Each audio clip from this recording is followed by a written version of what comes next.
Assalamualaikum, Tuan Syafrin.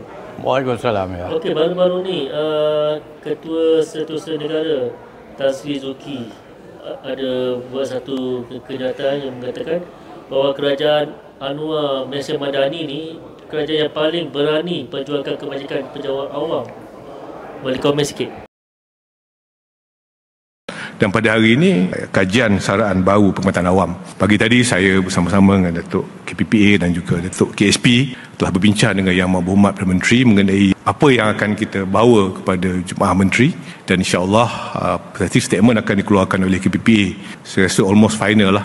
Ini menunjukkan bahawa kerajaan sentiasa prihatin memberi keutamaan kepada kebajikan penjawat awam. Sebab dah 10-12 tahun tidak ada kenaikan gaji. Adalah sikit sekali setahun dua kita buat pelarasan ataupun penambahbaikan KGT, gaji tahunan, dan beberapa penambahbaikan skim perkhidmatan. Jadi sebenarnya benda ni bukan perkara baru. Lama dah kita bincang. Sebab tu saya lihat kerajaan yang ada pagi ini yang paling berani melaksanakan perkara ini, dan insya-Allah nanti KPPA akan umumkan pendapatan awal daripada kajian ini, dan insya-Allah kalau diizinkan dia tertakluk pada KSP lah, dia jaga kewangan bila kerajaan akan laksanakan apa tuntutan-tuntutan yang dipohon oleh kita semua sebagai penjawat awam. Saya pun dah ada komen, tapi saya rasa bagi Ketua Setiausaha Negara ya mengeluarkan satu kenyataan bukan berbentuk politik ya, kerana beliau sebagai seorang pejabat awam yang paling tinggi ya. Jadi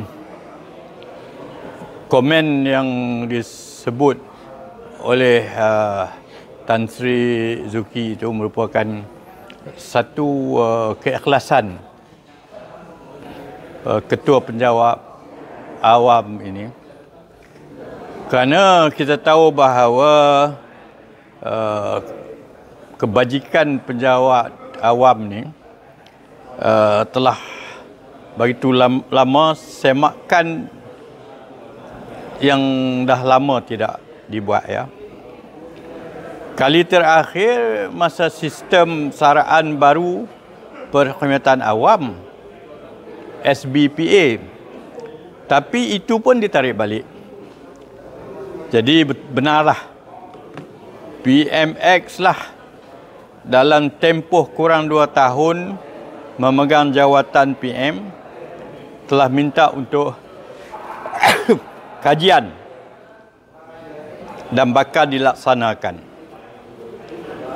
Cuma saya lah sebagai pengurusi Biro Kepimpinan, bukan saja politik dan juga kepimpinan Biro Kepimpinan Majlis Perdagangan Melayu, jadi mengharapkan ya, sebab kajian dan bakal dilaksana ini telah pun dibuat, dan saya harap supaya JPA turut cuba melaksanakan sesi libat urus, meliputi pandangan semua stakeholder yang terlibat, dan supaya skim yang lebih komprehensif dapat dilaksanakan. Itu yang pertama. Pendapat saya ya. Keduanya, cadangan insentif penjawat awam yang bakal diagihkan kepada penjawat awam pada 23 Februari juga amat bermakna, disebabkan jumlah yang tinggi untuk pesara kerajaan, iaitu 1,000 berbanding sebelum ini, termasuk untuk jawatan utama sektor awam yang sebelum ini tidak pernah disediakan.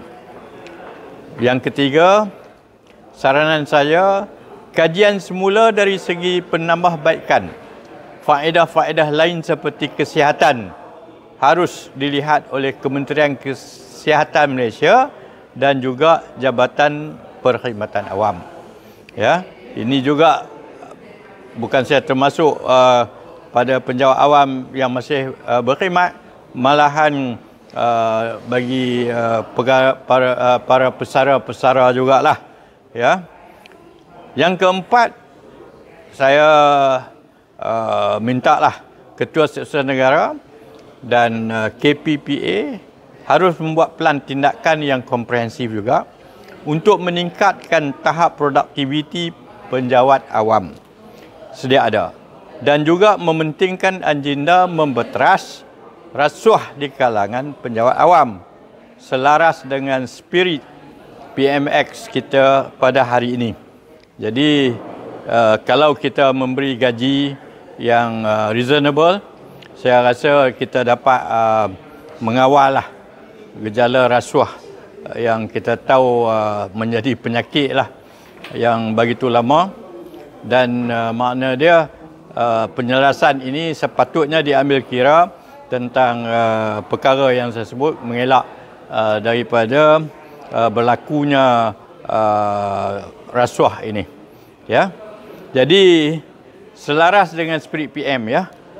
Jadi saya menjunjung tinggilah di atas komitmen kerajaan madani ini untuk memertabatkan penjawat awam yang saya rasa PMX telah mencuba menoktahkan isu yang telah lama, di mana seperti yang disebut oleh KSN, ya, bahawa tidak ada keberanian oleh Perdana Menteri dan kerajaan sebelum ini.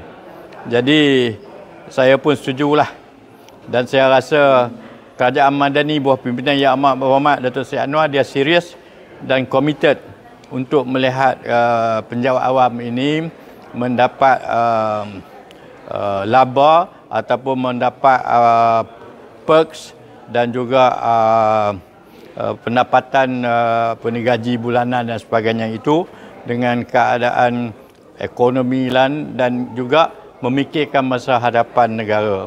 Kita tahu bahawa kerajaan kita ni banyak hutang, ya.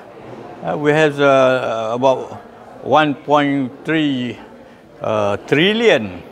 Ya, nak service interest pun kita tak tahu berapa banyak. Jadi banyaklah kekangan.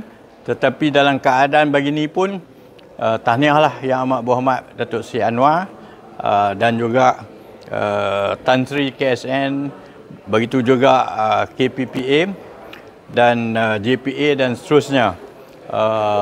Saya rasa insya-Allah jika masing-masing ikhlas dan yang pentingnya adalah kemakmuran negara ini, dan kita mesti menjaga public servant ini, public service ini, kerana tanpa public service kerajaan tidak dapat melaksanakan, ya, semua agenda-agenda projek-projek, sebab menteri-menteri kabinet adalah pembuat dasar, tetapi pelaksananya adalah KSU dan juga pegawai-pegawai penjawat awam yang ada. Itulah saja komen saya. Jadi saya mengucap terima kasihlah kepada Perdana Menteri dan juga KSN. Itulah saja komen saya, saudara. Assalamualaikum warahmatullahi taala wabarakatuh.